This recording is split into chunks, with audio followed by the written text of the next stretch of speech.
Okay, so Star Wars dice are pretty simple once you get to learn them.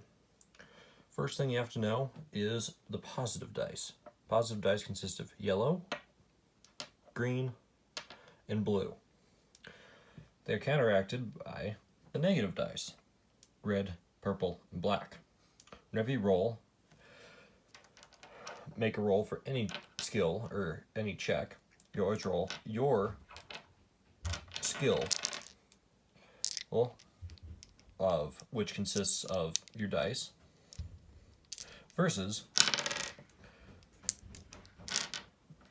the amount of purple dice specified by the GM.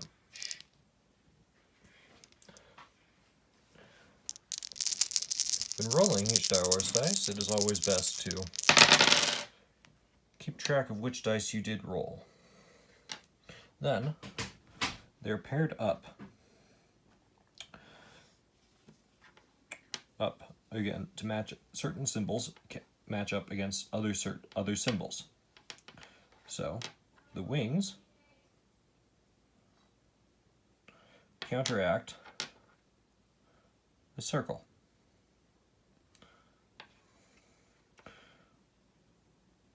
The circle is known as disadvantage.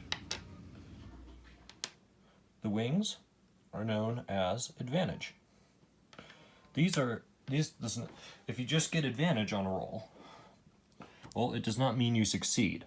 It means that you had something positive happen for you. Advantage and disadvantage are positive and negative storytelling techniques. Disadvantage can range from anywhere of you have to add a black dice to your next roll. You have to roll that with it, or your weapon or you dropping your weapon. It's a storytelling technique.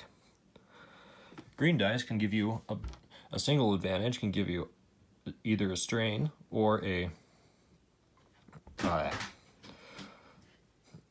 blue dice on your next roll. Or if you get really good, you can do something environmental, like knocking over boxes to block their way. Being able to upgrade your next skill check to upgrading one of your greens to another yellow. Or even having something fun happen that has little to no effect, but it still is fun, and you just want it to happen. This takes us to successes. These is the bread and butter of all your rolls. You need at least one success every roll to complete what you're doing. So, with this roll, as I've already rolled, it has one success and 2 advantage. Successes are canceled out by the triangle. Triangles are failures. If you roll any of them on a roll, you fail. Sometimes, the more failures you have, it can be slightly worse, but usually it just means you fail. More successes, in most cases, means you just succeed pretty well, which is a term I use for success and stuff, depending on how much success you roll. It really doesn't matter that much except on medicine rolls. More successes means you heal more. And attack rolls. More successes means you deal more damage. You never roll for damage in this game. It is always preset to your gun will do a certain amount of damage plus the amount of success you had on your roll. If you don't have any success or any failures, you still fail. You need at least one success to succeed. Now, that finally brings us to the other fun aspect. Triumphs and the spares. Triumphs are something amazingly phenomenal that happens, such as Luke shooting the proton torpedo into the Death Star's exhaust vent. Despairs means something horrendous happens, like you crash your ship into an asteroid, and it's a big asteroid. Or the Empire has called in even more reinforcements. Or Whatever deal you had, it just went sour because it's with the Huts. These two actions never counteract each other. They're story points. A success always has, not a success. A triumph always has one success with it. It equals one success. And a despair always equals one failure. Canceling out the failure or the success in the triumph or despair does not cancel out the triumph or despair. So, these are main story points, and they do not counteract each other, which is an important thing to remember.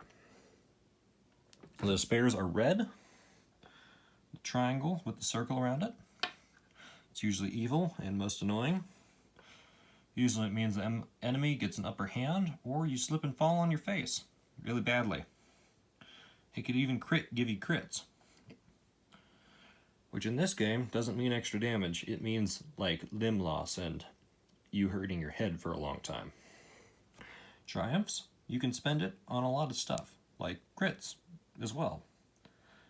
You can even spend a triumph on a medicine check to heal a crit that's on you.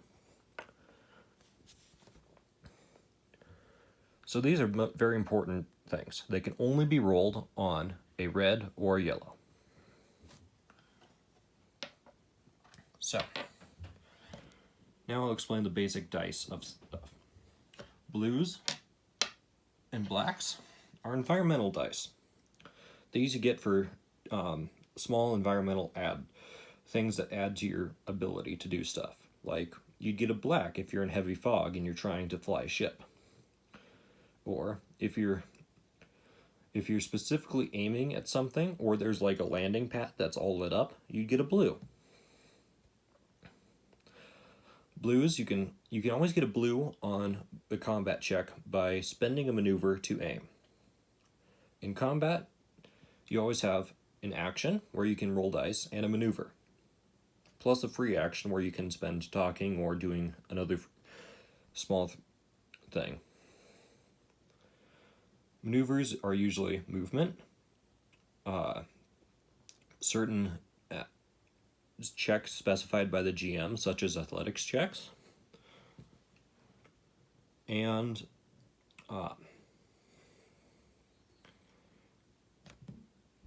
drawing weapons. Actions in a check are anything that the GM requires a roll for, a skill check for. So, if you're doing an action in combat, it would include usually combat, or you doing a non-combat action while still in combat. This can consist of many things. You can even use social checks in combat. You can spend your action on that. Sometimes it helps. Then we get up to skill dice. Your characteristics numbers equal the amount of green dice you have for whatever characteristic that is. Your skills are linked to a specific characteristic, and they're noted to the right of it. So if your characteristic is 3, you'd roll 3 green dice. But if you have any skill ranks in your characteristic, you roll the dice, you replace one of the green dice with a yellow dice for each rank you have. Yellow dice are good. So if you had 2 skill in a check, in a characteristic where you had three dice, you'd roll 2 yellows and 1 green.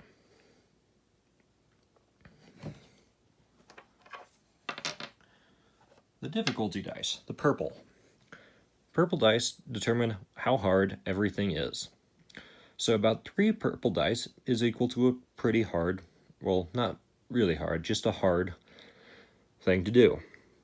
2 purples are a bit more average. 1 purple is easy. No purples is anybody could do this, but there's still a small chance you might not be able to.